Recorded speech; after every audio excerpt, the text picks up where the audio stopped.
Well, Poggy, first off, I want to say thank you for being here. I really, really appreciate it. Why don't you go ahead and start off by telling us a little bit about yourself? Well, I've always thought that when somebody says that you start at the beginning. And I've really had, like everybody, a lot of chapters to my life, a lot of different lives within that book. Started out up in North Georgia. I was born up there in 1953 when it was still Appalachia. And that was very, very near and dear to me. My mother lived on a big farm. My dad was from over in Copper Hill, Tennessee, Ducktown, Tennessee. And we lived just inside over the Fannin County line there, and lived there for a while until I was a toddler, and then we moved to Atlanta and kind of began a different chapter. But we kept going back home all the time, and until I discovered baseball in Atlanta when I was about 8 years old. I really wanted to still be up there, and I kept going back, and I still go back. It's still home. North Georgia mountains are to me. And my father was a miner over in Ducktown when he got back from World War II, and I was stint up in Baltimore. And he didn't want to die in those mines like his father, so he went to Atlanta, got a job at General Motors on the assembly line, and kind of got settled, and we went back and forth, and then settled down in Chambly next to Peachtree DeKalb Airport. All right. And before we go any further, why don't you tell everyone a little bit about your voice? Yeah, well, I got a paralyzed vocal cord, and it's a result of throat cancer. That was in 2002 that I got diagnosed with that. And through a series of surgeries, vocal cord got paralyzed on the right side. I've got a pressure box in there to help me talk. Some days it's better than this, some days it's worse than this. But it's a blessing just to be able to talk, because I talk a lot. And everybody knows me, knows that I'm a talker. And so I made it through that cancer, and just kept on knocking along. With that, one of the things about that, there's always a silver lining, is we're pretty sure that my cancer stemmed from, once again, my background up in North Georgia mountains. I cut me a piece of chewing tobacco off a plug of Boulder Woods when I was 12 years old, and started chewing tobacco then. It's kind of a combination of baseball and being a product of the North Georgia mountains when it was really Appalachia. And through that, I ended up doing a videotape with the great Joe Garagiola, Major League Baseball player who was also broadcaster for the Today Show and lots of other stuff. So that Joe's gone on now, but it used to be really fun when I'd get a call from Joe Garagiola. And that's what the story is on my voice. It was throat cancer, and cancer's gone, but the vocal cord's still paralyzed, and it's okay. Matter of fact, still coaching, as you know. It really works, because everybody thinks I'm mad all the time. And what do you coach? I coach baseball. I coach at East Cobb now. I used to be the baseball coach, head baseball coach at Georgia State University, which was a lifelong dream to coach Division I baseball. And good Lord saw fit to have that happen when I was about 40 years old. Kind of a late start on it. And ended up becoming head coach at Georgia State University, and then through that throat cancer that we alluded to, and then another cancer that I'm still dealing with now, prostate, I had to give that up. I ended up being assistant athletic director down there the last year I was there. But through my grandson Caleb that we're talking to here, ended up getting back into coaching some when he was younger. And that led to him moving on and me continuing to do it. And I just ended up finding a home. I continue to coach travel baseball. I'm pretty successful. Last summer we had 17 players, and 15 of them signed Division I. And so that's what I do now. I just do baseball and and still enjoy it. But baseball was a big part of my life, my entire life. Let's go ahead and continue with the baseball. Tell us a little bit about the beginning of your time at Georgia State. Oh my goodness, we had nothing. I had been assistant coach at DeKalb College, which became Georgia Perimeter College. And it's now defunct and part of Georgia State University. But when I came home from Maryland, I lived up in Maryland for 12 years. When I came home from Maryland, I got the assistant job over at DeKalb College, pitching coach. And Georgia State started baseball during that time. Georgia State had baseball on and off through the ages. Never could make a commitment to it. I applied for the job, didn't get it, but I knew the guy that got it, and he picked me up for let's just say, as minimum a salary as it can get as his assistant coach. Well, it didn't work out with him. He was only there a year and a half. I ended up interim and then head coach from 93 through 06. And we started from scratch, no field, no money, no nothing. And I say this very sincerely. I feel like I was absolutely the right guy for that job because I knew how to obviously talk, convince people to come play for a program that they were probably better than, some really good players.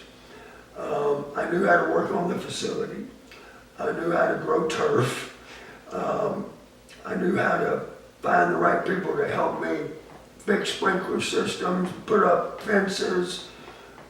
I just made a commitment that every year we're going to make that place out in the South DeKalb County better. We actually went and got the fence out of Fulton County Stadium before they blew up Fulton County Stadium and moved to Turner Field. We put that up out of Panthersville, and it's still, most of it still stands out there. They've had to replace a lot of the stuff, but Georgia State baseball, other than my Lord, my family, and baseball, which I get backwards all the time, unfortunately. I did that. My wife used to accuse me of going out there just to make sure nobody stole the facility. That's how much I lived out there. And it was a real blessing. You got a chance for Caleb to be bat boy and stuff, and we built a program. Step by step, we built a respectable program. We went from having nothing to being respectable. Georgia State now, although I retired in 07, my assistant coach has been there since then, and Georgia State's on the verge of finally getting a real stadium downtown on their campus.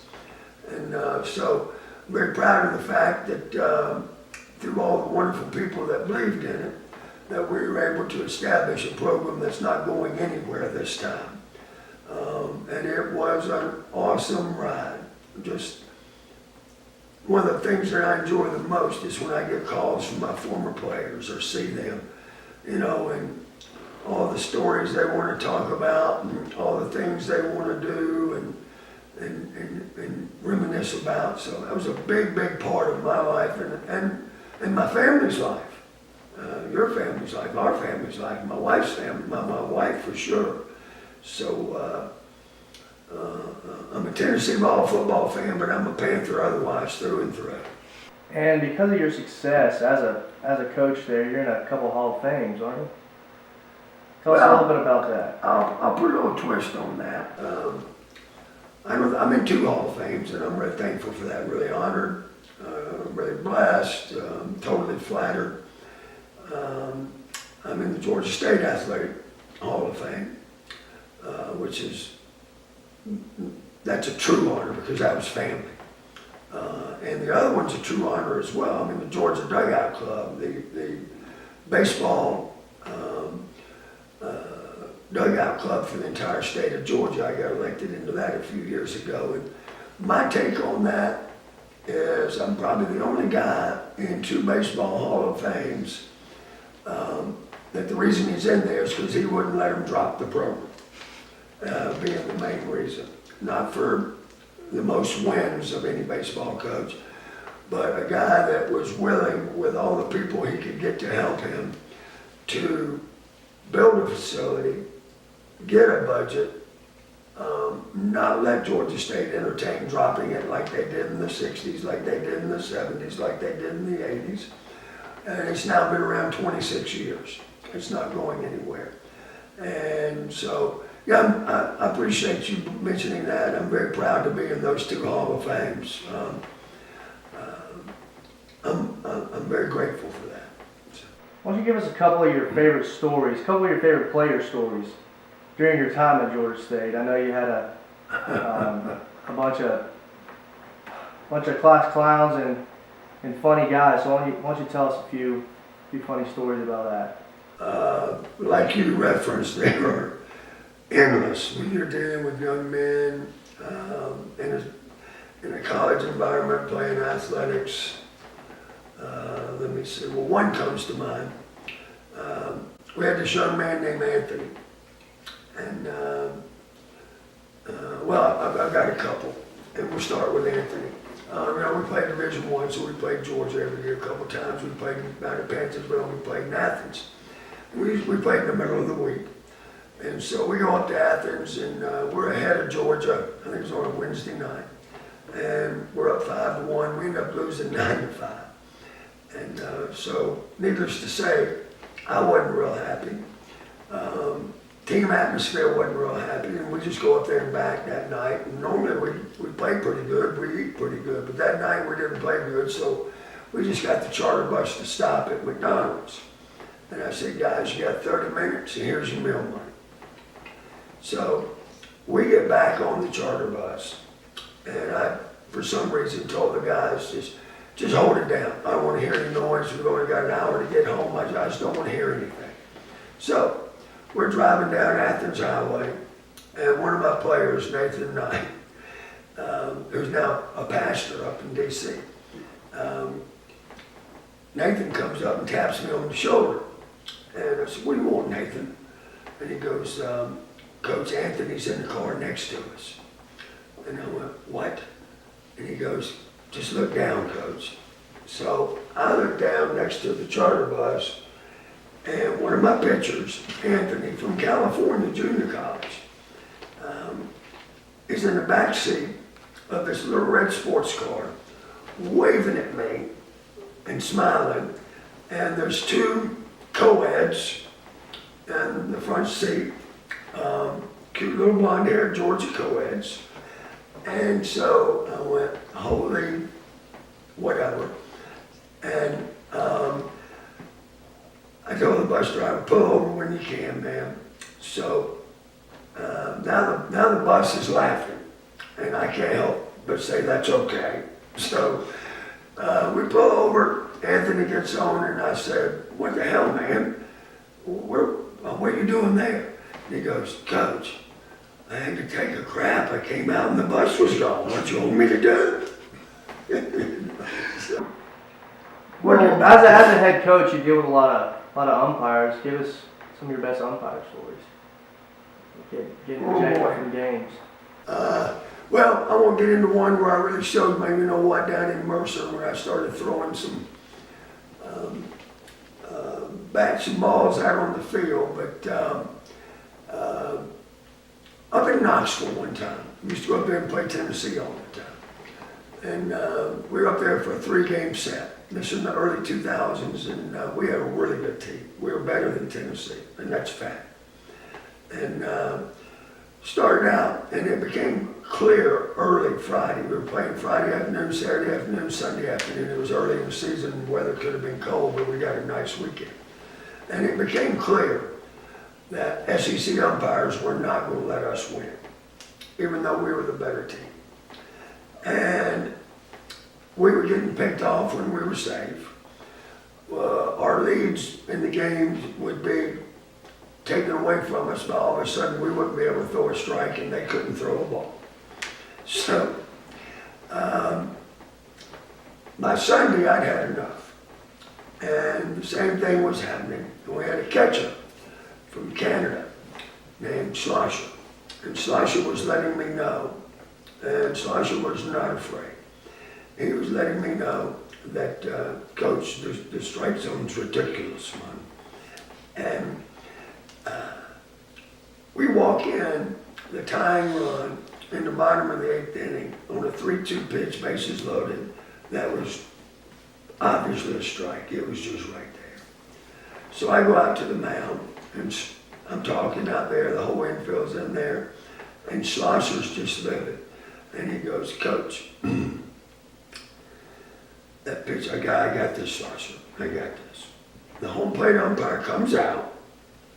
He says, "Let's break it up here." And I go, "Wait a minute now, man, I want to ask you about that last piece." "Oh, we're not going to talk about strikes and balls, Coach, you know that."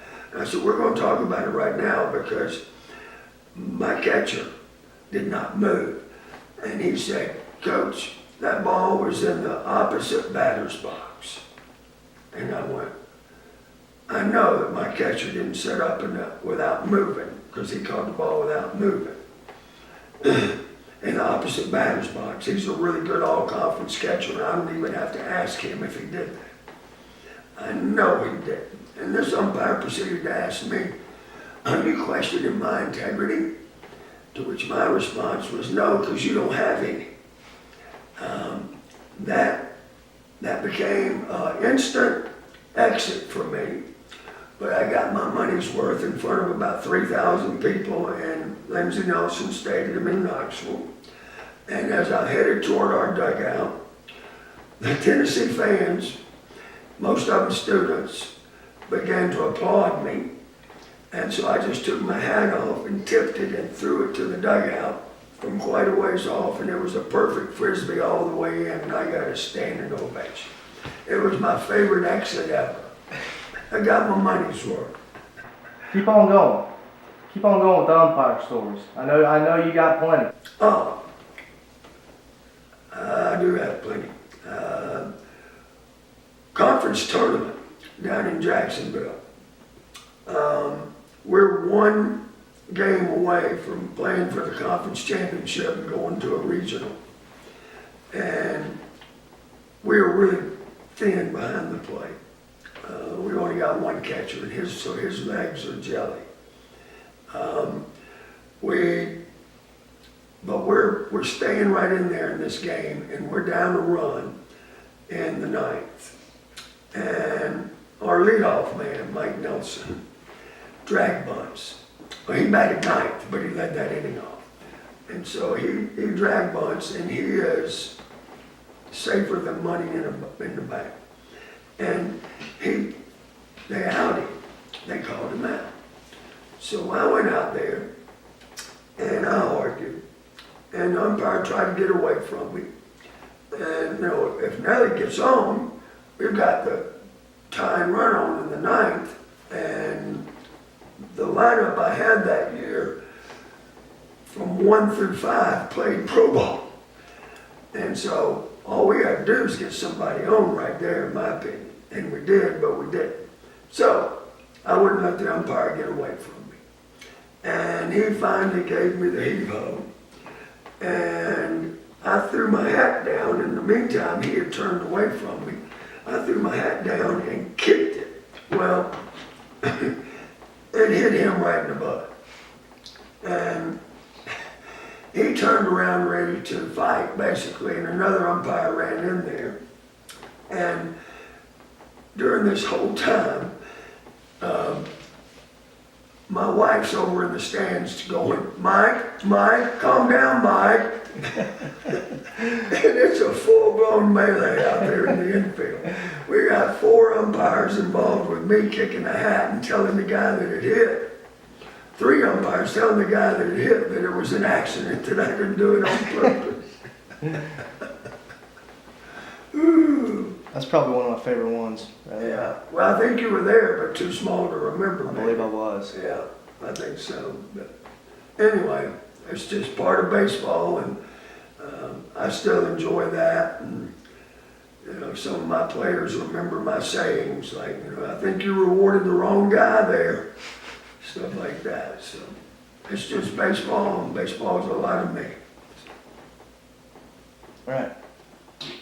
So since we're on the baseball, let's just keep rolling with it. Tell me some of your best Panthersville stories, and first tell everyone what Panthersville is. And I know you got some great stories out in Panthersville, some Yellow Jacket stories, I believe, and some snake stories. Oh boy, Panthersville, although it's in Metro Atlanta, is located in South DeKalb County, and where the field is located out there, there's a lot of woods around it.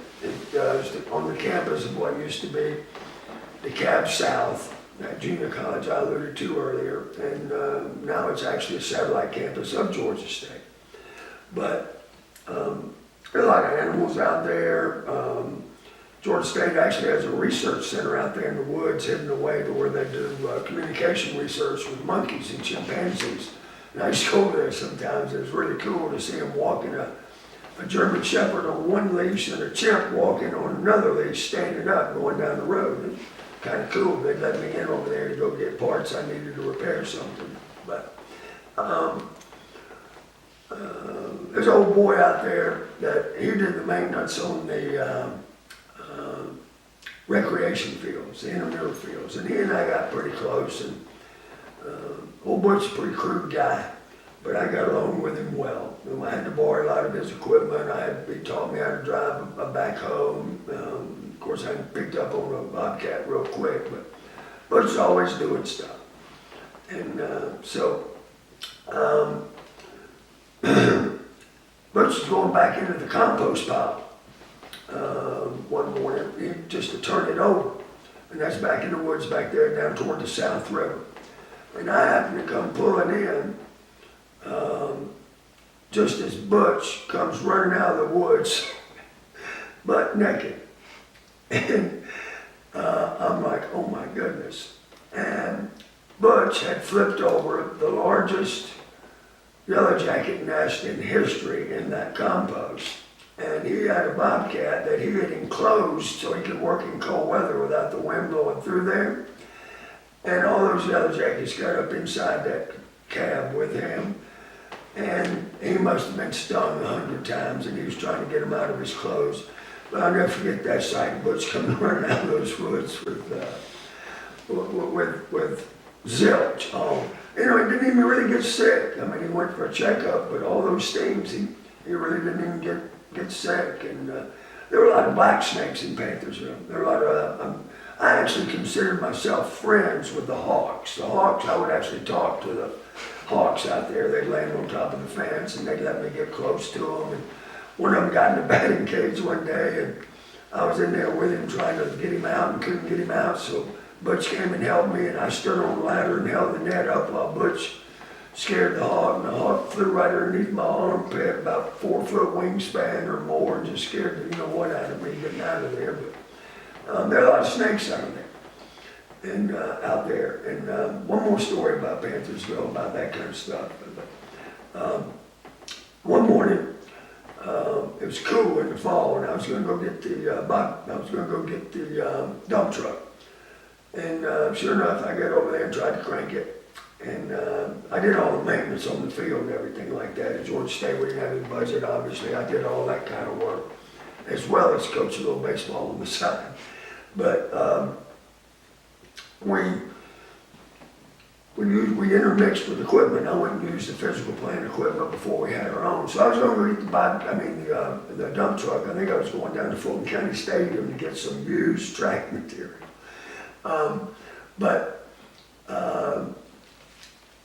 I got in, tried to crank it, and the battery was dead. I think it was up in October. It was getting cool nights, and I thought, well, I'll just pull my little truck over here and jump it. And so I said, I wonder which side the battery's on that bad boy. You know, it's a full-size dump truck, so the cab's up about, eye level. I mean, the hood's up about eye level on that thing. Pop it, pop something else, and push it open. So I did that, and I looked over on this side, because that's where I wanted it to be, because that's where I had my truck. And when it wasn't over there, I said, well, it must be over here. And I looked and said, boy, that's a funny looking hose. Whoa, that's not a hose. There's a big old black snake, and I mean a big rascal curled up right there in front of me, and right there in my elbow. So I just slammed the hood and jumped back. Well, about that time, my dear friend, the softball coach, Bob Hack, is jogging. He's 92 now, so this is 20-something years ago. He was much younger than me. And I yelled, Bob, come down here. You're not going to believe this. So he comes jogging down there, and he's jogging in place. He didn't want to stop his jog. He was jogging in place in front of the dump truck. I said, Bob, there's the biggest black snake you've ever seen right here in this engine. And he thought I was joking. And so I saw that he thought I was joking. And I said, I'm not kidding, Bob. You open up that hood and look in there yourself. And so he said, I don't know how to open that. I said, well, just pop that. And so he popped the bottom. And so when he popped the bottom and it came ajar before you do the top, that snake just dropped down in front of the grill like that and went back up in. And when it did that, Bob jumped back and I pinched him and went, psst. He about wet his britches. But, you know, to finish that story up, you know, we still laugh about that. But I went over there the next morning. Needless to say, I just didn't use that dump truck that day. I said, I'll tell Butch about this tomorrow. So I go in there and I tell Butch. I said, we got a friend out there in the dump truck. So I told him, now Butch's a little crazy. And he said, I'll get him out there. So Butch goes out there and pops it up and stands up on the bumper and looks. And I can see the snake coming out the bottom of the engine running from Butch. Butch goes, I see him. So Butch reaches down in there and grabs him by the tail, and I see that snake just disappear up. He just pulls him out there and starts whipping him around like a cowboy rope and throws him in the woods. I got a good baseball story if you want to hear. Absolutely, by all means. Well, as I mentioned earlier, baseball has always been a big part of my life. So I left Atlanta I quit playing baseball. I played bouncing around a couple of semi-pro leagues. I didn't get an opportunity to really play pro ball. But I took a sales job, ended up getting my own territory up in Maryland. And before I went up there, I'd been going to a lot of Atlanta Braves games my whole life. I mean, the Braves were terrible, and you could get tickets easy and cheap and sit anywhere you wanted to. So one of my main focuses when I moved to Maryland, when I moved to D.C., my territory was D.C. and the surrounding area between D.C. and Baltimore, was to see if I could live close to the Major League team, which was the Orioles. So I picked the Maryland side of D.C. And I got me an apartment there, and within the first week that summer of 1978, I was going to Memorial Stadium, the old Orioles game. And I went 3 or 4 times by myself. And man, I'd buy me a $4 ticket back then in '78. And I would go sit and see where I liked the best seat. And I found me a place I thought, this is the section I want to sit. And it was behind first base dugout in season tickets, as close as I wanted to be since I was by myself, although the Orioles were really good and they drew well. One guy I could find a seat. And it was really good for me because I could look into the Oriole dugout and get to know the American League since I'd been a National League fan here in Atlanta. Long story, a little shorter, is I was up there one Sunday afternoon. And I was up there and I had a few cold beverages, which is something I did and ended up doing too much of. We'll get to that. We'll get to that probably. But anyway, it was a great ball game. It was 2-1 ball game. The great Jim Palmer, Hall of Famer, was still pitching. He was an older guy in his career. He was pitching. And I'm sitting there in the 7th or 8th inning. And in Baltimore, the ushers at that time, and they still are mostly, at Camden Yards, are older retired guys. And they wear these orange uniforms that look a little bit like city cops' uniforms. And I see one of the ushers that's always in that section because I'd begun to sit in that section all the time. I see him coming toward me, and immediately I take an attitude. This guy's not going to move me. It's 8th inning. I ain't going nowhere. And there was a seat empty next to me. And this guy, the usher, goes, anybody in that seat? And I said, no. And he sat down, and he opened up his little homemade lunch, fried chicken and stuff. And he goes, this is my section, you know. And I thought, here we go. And I went, yeah, I see you here every time I sit here. I've been sitting over here several times now. I think it's the best seat in the house. And he goes, are you a new season ticket holder? And I went, no, sir, my seat's somewhere out there in those gold bleachers. And he went, that's what I thought, because I see you sit here and I see you sit there, but you're always in my section. And I went, I think it's the best seat in the house. You got the best section in the house, in my opinion. And he stuck his hand out, and he said, my name's Luther Miracle. People call me Mickey. I'm Mickey Miracle. Anybody that likes baseball as much as you do to come by themselves as often as you do can sit in my section as long as they want to. I sat there, that was 78. I was still sitting there in Mickey's section in 1990. I never took anybody more than just a date. It was before I met your grandmama.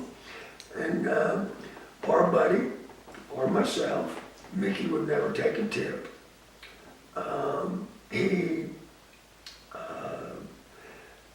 He would let me buy him a soda with his wife's lunch that she would pack him and stuff like that. But me and him became buddies. Somebody did not show for the 7th game of the '79 World Series, We Are Family Pirates series. Mickey couldn't help me during playoffs and World Series too often, but I would get in, I'd buy my own tickets. And so I went over to see Mickey pre-game for the 7th game. And we were both worried. Orioles had blown a 3-1 lead in the series. And he goes, "You're not going to believe this, pal." And I went, "What?" And he goes, "I got your seat down there next to the on-deck circle." And he goes, "Only so-and-so came and didn't get rid of their other seat." I said, "Really?" I sat for the 7th game of the World Series, We Are Family Pirates, and my beloved O's, where I could reach out and touch Willie Stargell and Dave Parker and all those guys. And the Orioles lost the World Series. But it was an unbelievable, and your mom actually went back and met Mickey in 1996 when I went up to give away my other kind of daughter. At her wedding, what she gave us was tickets to Camden Yards in Mickey's new section. And me and Mickey cried. Wow. And of course, your mom and your grandmama cried more than we did. But it's a wonderful story. And there's more to it, really. I mean, there's even more to it. The way I knew he was at Camden Yards is I was watching TV with Mimi when we were dating.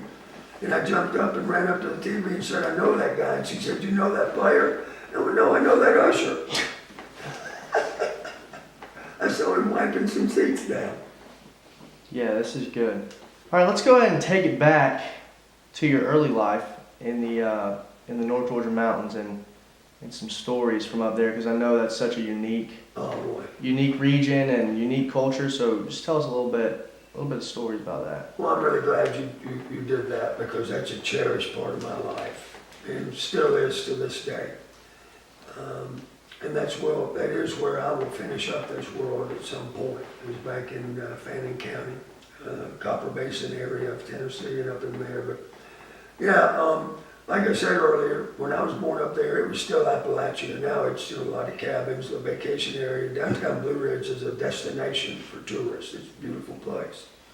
And those mountains are gorgeous. Of course, it was really Appalachia when I was 7, 8, 9, 10 years old. My uncle, one of my mama's 6 brothers, he owned a little country store just right out the road. I walked up there all the time from the big house, we called it, my mama's house, where they were all born and raised. And I love that store. That store was where stories were told, checkers were played. I learned to pitch horseshoes really good outside there.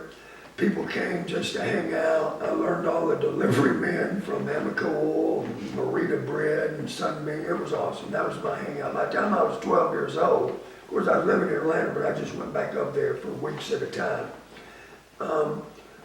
He just left and let me run the store. Me and my cousin Tony were the same age as me. I mean, we just ran the store. Of course, we drank too many RCs and ate too many moon pies, but we ran the store. And he actually got me a 57 Chevy when I was 14, all my own, that I could drive only when I was in Fannin County. And I would actually go up there 14 years old, and he'd say, "Okay, you're going to be here 4 days, here's your car." And he said, "No, just drive slow." And I said, "Yeah, okay." So that was a wonderful situation as well, but he was a unique character. Bill Mall was his name.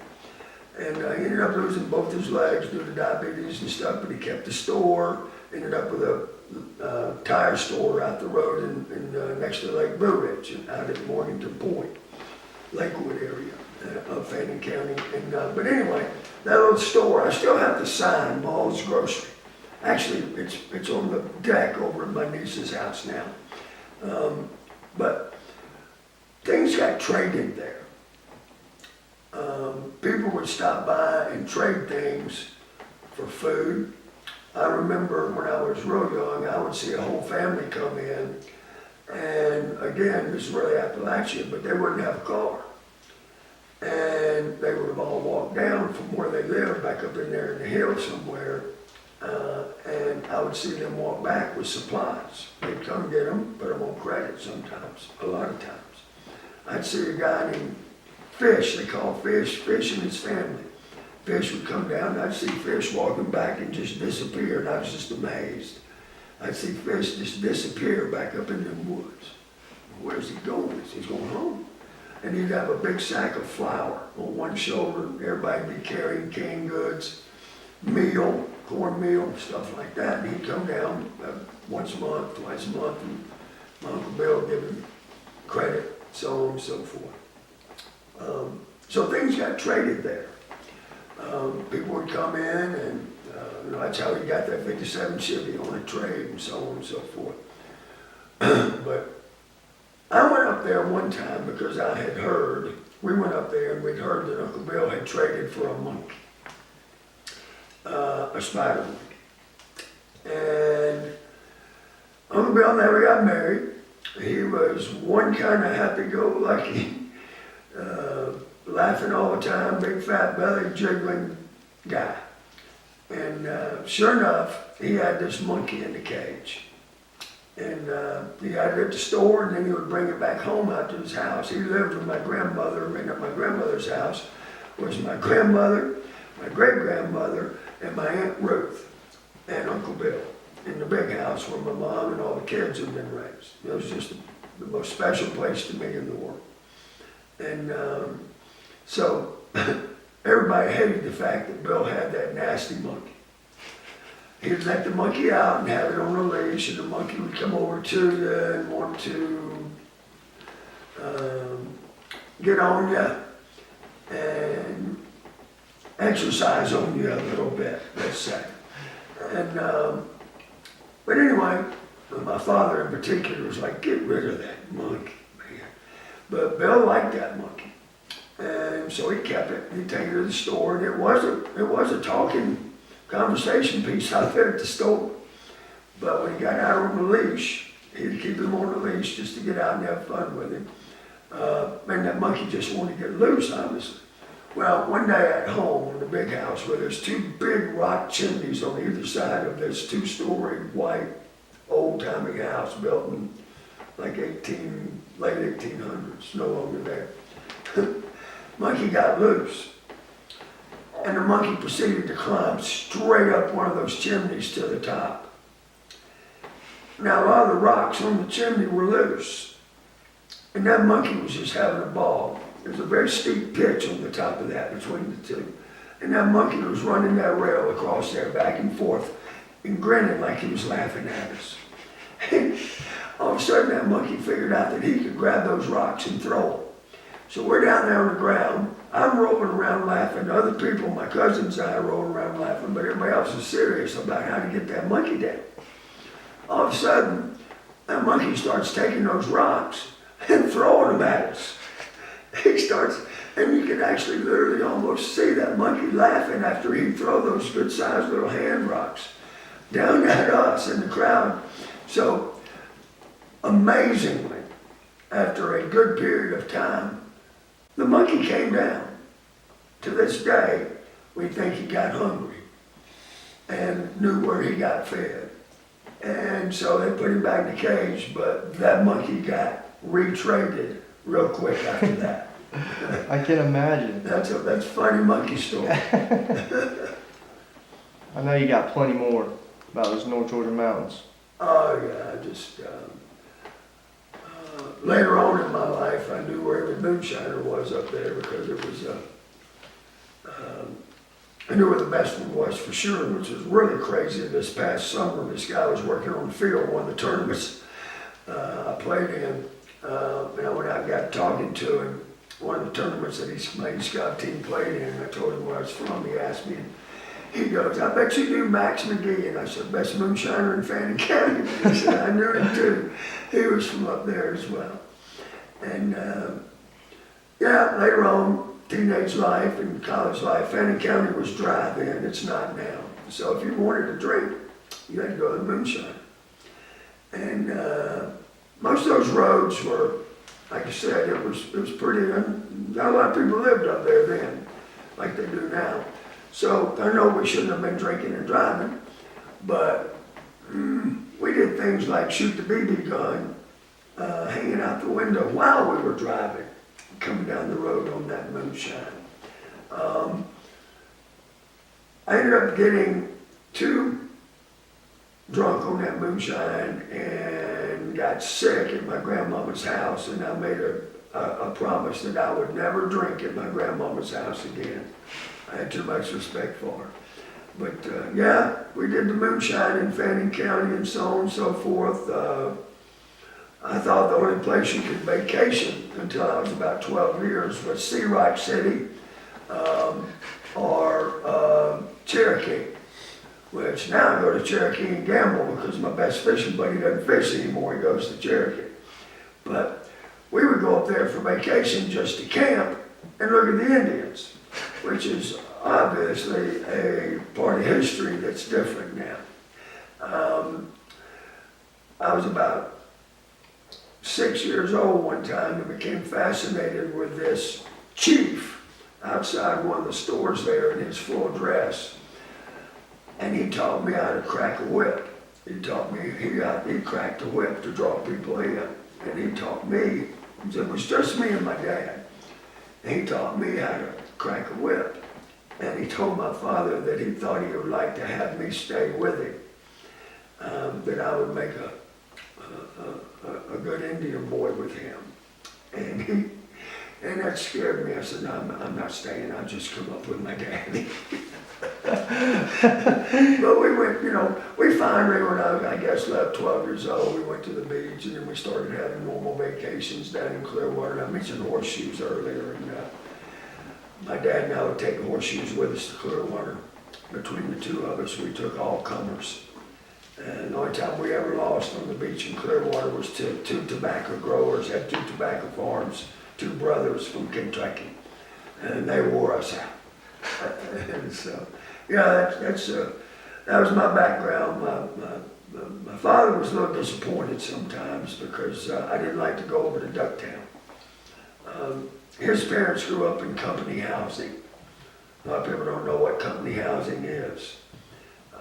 Like mill towns or mining towns, people who worked in the mills or worked in the mines, the company would have homes, not really homes, they were houses. And they had a company store where you worked there, you did your shopping there, and they would give you credit or take it out of your check. And it was a dirty place, a really rough place. My father was a wonderful man, but he was one of about 7 brothers, and they were some bad boys, just like everybody else there. They were tough. My father was in the South Pacific on his destroyer when he was 17 years old. Got somebody to sign for him. He came back to Ducktown, but anyway, he was always a little disappointed that I wanted to stay over there in the lush mountains of Hemptown, was the little area of Fannin County, and I just didn't want to go to Ducktown. But needless to say, I would, and when I would, my father's company was so fun that I was always glad I went. He was the brother of that bunch that was most like his father, the one that died when he fell in the mines from an injury in the mines a few years later. And so everybody in town would see my father. And town's that's a wrong use of that word. It's Ducktown, Tennessee, mining town only. But they would see him and me there, and they would say, "I'll be damned, it's Little Dad," because they called my father Little Dad, because he was so much like his father. And it always became fun. And I would hear stories about my father. We'd go to a local hangout there, a place called Banjer Presswoods. And where I'd hear a story about how my dad was a strong arm for the political guys, whoever wanted to be mayor. My father was a strong arm for them in terms of, no, you're going to vote for this guy. And it became better as I got older and understood it. But there weren't the creeks to turn rocks over in and find crawfish. And there wasn't, I had cousins over there, but there wasn't as much fun stuff to do. And so, that whole area there, the Copper Basin, and it's right where Georgia, Tennessee, and North Carolina come together. You're familiar with that. You spent some time up there, young Harris, and those beautiful North Georgia mountains. But yeah, that's a very cherished area, very cherished time, and both sides of my family really meant a lot to me. And I still have a little piece of property up there. But all my family's here, so I just stay here and see what they're doing with baseball or singing or acting or doing stuff. So I'll go up there in a few years. One more topic I wanted to discuss. You mentioned the moonshine earlier. Yeah. And I know you also struggled with an addiction after that. Tell us some stories about how you knew you had an addiction and your rock bottom story, I guess. How you knew that was it. Well, I took my first drink when I was 13 years old at what we call sock hops, which is Friday night or Saturday night dance at the high school. You had to check your shoes in and you danced in your socks. This boy I played ball with, he snuck some bourbon out from his daddy's house. That's the first time I had tasted booze, and I loved it. I loved the taste of it. I obviously loved the buzz I got, and obviously I didn't become a problem then. But during my time in high school, the 60s into the early 70s, I graduated in 71, I began to drink on a regular basis. And I did what hippie boys did during that time. I took part in some other things as well. But drinking was my thing. But I managed it. I managed it to function, get a college degree in business from Mercer, where I played baseball. The drinking already took its toll on my opportunity to play professional baseball as it got out that I did that and some drugs as well. In Kansas City and the Pirates gave me the opportunity, but I screwed them. I didn't want to go. I wanted to stay home in Atlanta and do what I was doing. But I was just a wild thing and just doing a lot of stuff. But anyway, I got a real job, ended up going up to Maryland like I alluded to, and started making a lot of money, so I drank a lot more. And I was single, partied a lot more. The more I did, the more I felt like I had to do it no matter what I was doing. That nothing was fun unless I had a drink, or a drink was handy, or we were gonna drink. So what that obviously means is I was developing an addiction. There were other recreational drugs involved at parties and things like that, but I wanted my booze, and I drank everything I drank. I love beer, I love liquor. It started to get hold of me physically. By 1988, when I would come home, my sister and my friends here in Atlanta, I'd come home Thanksgiving or Christmas, they saw that I was still functioning, making pretty good living. I was coaching, I still was working up there, but I'd also begun to coach high school baseball and basketball up there as a community coach. But things were slipping and they saw it, that I just couldn't do anything unless I was drinking. So I went back up there, and it got so bad that I lost my home. I didn't want to do anything but drink. I had quit being a sales rep and become a guy that just kind of did odd jobs and still coach. And I thought that was wonderful. Obviously, it was not wonderful, but I thought it was. I moved around, lived around when it was warm. I actually slept in a barn on this little farm that I helped a fellow on when it was warm weather, and thought everything was cool. But it wasn't cool, and it became a problem. I hid it. Most all alcoholics say they hide it, but I really did. People were shocked when my sister came up there and got me. And my sister came up there and got me and brought me back to Atlanta. Stored furniture and clothes and things up there, and came back in 1989, and she put me in a treatment center. So I'm going to fast forward through this a little bit. I left the treatment center, went back to Maryland. My sister came back and got me a little less than a year later because it was the same thing except worse. It was absolutely worse. I was living in a basement apartment with basically no job. All I did was drink. It had me. Through all that, I never lost touch with my spiritual side. I still prayed all the time to remove that from me somehow. I knew it was bad. I knew I wasn't really living, but I couldn't stop. It was addicted. I got so addicted that if I didn't drink, I really shook. It was addicted down to the cell level. So she brought me back, put me in treatment. Fast forward, like I said, I was going to 4 treatment centers later. Every time I'd come out, and from 1989 to 1991, I would manage to to become a drunk again, even though I was coaching as the assistant baseball coach at DeKalb College that I alluded to earlier.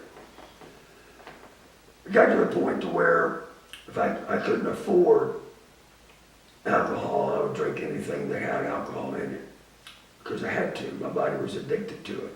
And that would end up putting me in the hospital. And third time I was in the hospital, nobody came to see me. My mother, my father, my sister, her children, the people that came to see me before. So I asked the nurse the second day, I said, why, there's nobody called to check on me or anything? And she said, I know, they know you're killing yourself.